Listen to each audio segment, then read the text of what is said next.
Hampton Hot Spot. It's the Hampton Hot Spot. This is where we find the hottest talent. Hampton Hot Spot. Hi, I'm Jeray Bolton. My name is Giovanni Cruz. Welcome to the Hampton Hot Spot, The place to find out who's hot in Hampton. Our first guest will be Michelle Vinnie, who you all know as TuTu, who was also the Teacher of the Year in Hampton. How you doing, Miss Vinnie? I'm doing great. How are you? I'm doing lovely.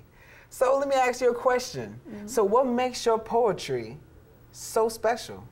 I'll just say that it's probably special because it's inspired by true stories. It's real. Everything that I talk about is real. So real, and that's what we need, realness. Yeah. And let me ask you this, can you describe your poetry for us? Probably ability to captivate the audience, very passionate, sort of give you chill bumps. I know you hear the words right there. I know you hear hear the 'em. word choice. Yeah. Let's go ahead and hear what you have. Okay. Empowerment. When I speak, we speak. When I rise, we rise. Hampton, together we can stand. We are survivors, not victims. Unthinkable thoughts of the free-flowing mind. Envisioning violent acts becoming a burden. See, invisible blood is dripping down her skin. She's fighting a battle that seems impossible to win.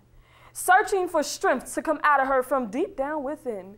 Because her life is full of all these infuriating men. Time to make a stand and battle against them. So in her left hand, she holds the Bible, filled with undoubted truths. Thinking about when sin first started in the garden, eating fruit, I told her to let go and let God.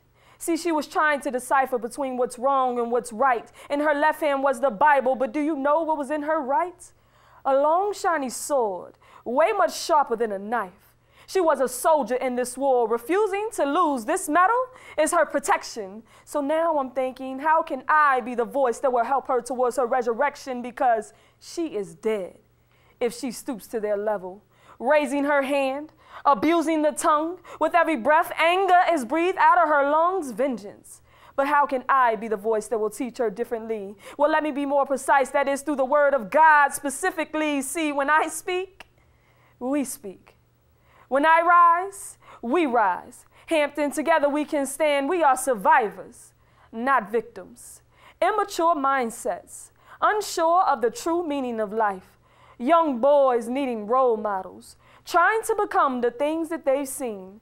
Can we blame them for being misled teens? No.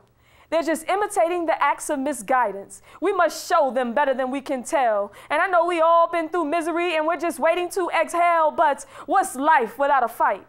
And what's a fight without a struggle? See, a woman without self-respect is like a man without his muscle. We must rise above ignorance and sink in the truth. Surround ourselves with positivity. Optimistic individuals, entrepreneurs with energy, because bad association spoils useful habits. Find those God-fearing Christians you can trust, because he's being patient now, but when Armageddon comes, he will no longer wait for us. How does that saying go? Tough times don't last. Tough people do. So when you fall down, get back up. When life throws you punches, make sure you put your guard up, get ready. This world will ridicule and criticize. People worship the devil and try to idolize, but we must lead, not follow. Stand and don't sit. Look your enemy in the eye and say, Jesus, when they ask you who you with. See, when I speak, we speak. When I rise, we rise. Together we can stand. Hampton, we are survivors, not victims.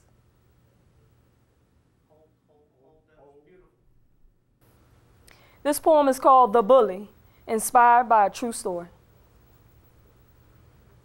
I have something to say. Yes, I'm ready to speak.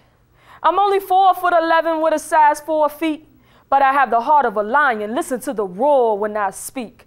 Oh, and I'm gonna speak the truth.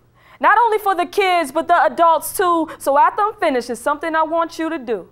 Be a leader wherever you go. And never let negativity run the show. We're here to fight for peace, boys and girls. Come with me inside of a teacher's world.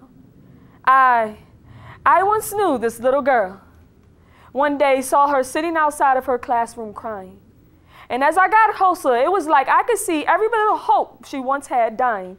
I asked her a simple question, what's wrong? She said, it's the kids in my class. It happens all day long. I said, did you tell someone? She said, I've tried. But those kind of kids lie. See, they do it when no one is looking. Teasing is their high. They look forward to it every day like it gives them some thrilling rush. They have no character. And I'm the victim of every touch. I said, shh. Shh, young child, hush, say no more.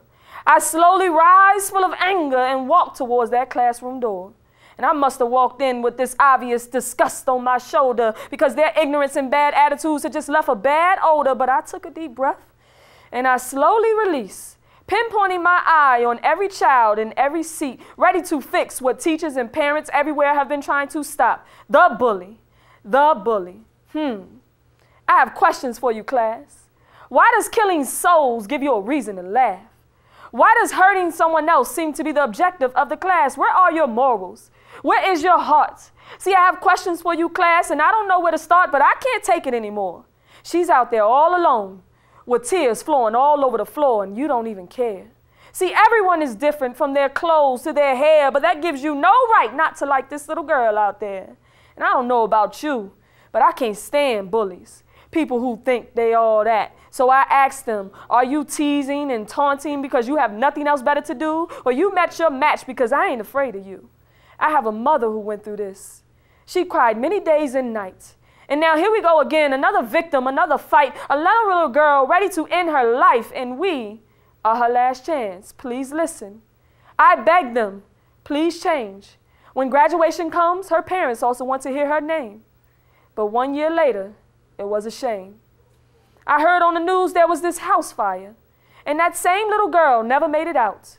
And then all I heard was, I'm sorry, out of those same kids' mouth, but all kinds of thoughts ran across my mind, like I wonder if that little girl even wanted to make it out that house on time. Like I wonder if as the flames started to spark, did she cry, or did she already feel like she was dead inside? See, I wondered if she struck the match just to set herself free. That little girl could have been you. That little girl could have been me. See, that's why I am the voice of the child afraid to speak. I am the voice of someone sitting in these seats, fighting to help those who are losing sleep over ignorance and violence happening in schools and streets, resulting in young ones wanting to carry heat just for protection. But we can bring to life what's right like a resurrection, because no one deserves to be picked on and teased, crying and coughing into their wheeze. We can give those bullies a reason to believe that there are other ways to cheese. I mean, seriously, maybe those kids know no other way. I'm not only speaking to the victims, gangsters. Where are you today? Try sports if you want to exert energy in some way. I am speaking to those neutral ones stuck in the middle.